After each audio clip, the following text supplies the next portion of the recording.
Welcome to Class Connect Study Series with Yusuf Arikiwe. Today we shall be looking at worked examples on motion under gravity. Recall in our last class we dealt with motion under gravity, where we were able to identify the changes that occurred in the various equations of motion to accommodate those of motion under gravity. To start with, let's consider this question. A palm fruit drops to the ground from the top of a palm tree 80 meters tall. How long will it take to reach the ground? Take acceleration due to gravity g as 10 meters per second square and neglect air resistance. From the question, we were given the height of the tree as 80 meters. We are given the acceleration due to gravity g as 10 meters per second square.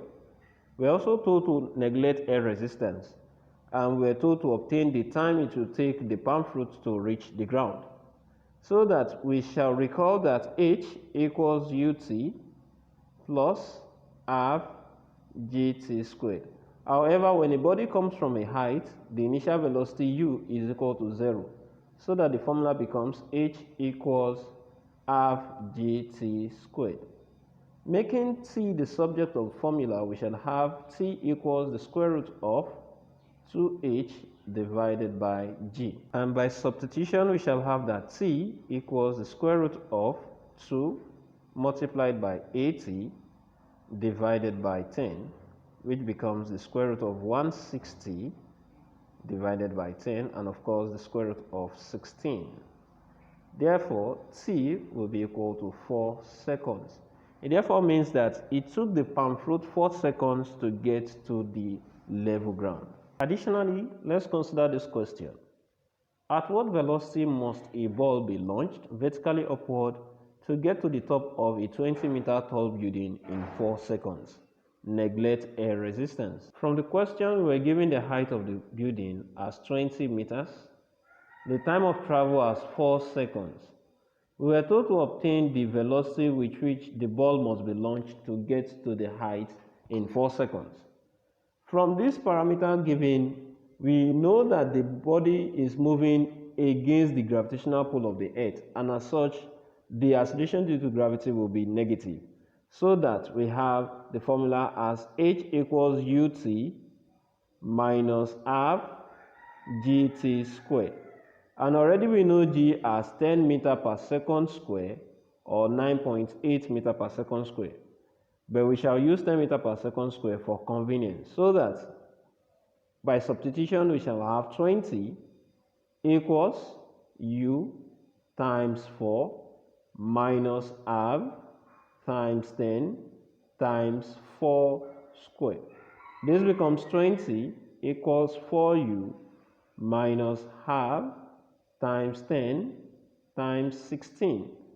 So that we shall have 20 equals 4u minus half times 160. And this becomes 20 equals 4u minus 80. Obviously, 160 divided by 2 gives 80. Collecting like terms, we shall have 20 plus 80 equals 4u. That is 100 equals 4u.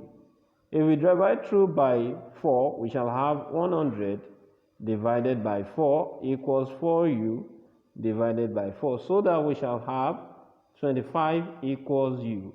And as such, u equals 25 meters per second. That means this body must be launched with a velocity of 25 meters per second to get to the 20-meter tall building in 4 seconds. Lastly, let's consider this question. An orange drops to the ground from the top of a tree. If it takes 3 seconds to hit the ground, how high is the tree? Neglect air resistance. From the question, the orange took 3 seconds to hit the ground. We were told to obtain the height of the tree, and bearing in mind that g, acceleration due to gravity, will be positive since the orange fell from a height. Then if we recall that when a body falls from a height, initial velocity u equals 0, then we can use the formula h equals ut plus half gt squared. But since u equals 0, it therefore means that the formula becomes h equals half gt squared. So that if we substitute, we shall have that h equals half multiplied by 10 times 3 squared. So that h equals half multiplied by 10 times 9, and this becomes half multiplied by 90, which is of course 45. Therefore, h equals 45 meters. It therefore means that the height of the orange tree is 45 meters. Thanks so much for watching. Hope to see you in our next class, and please do not forget to subscribe and click on the notification button. Thank you.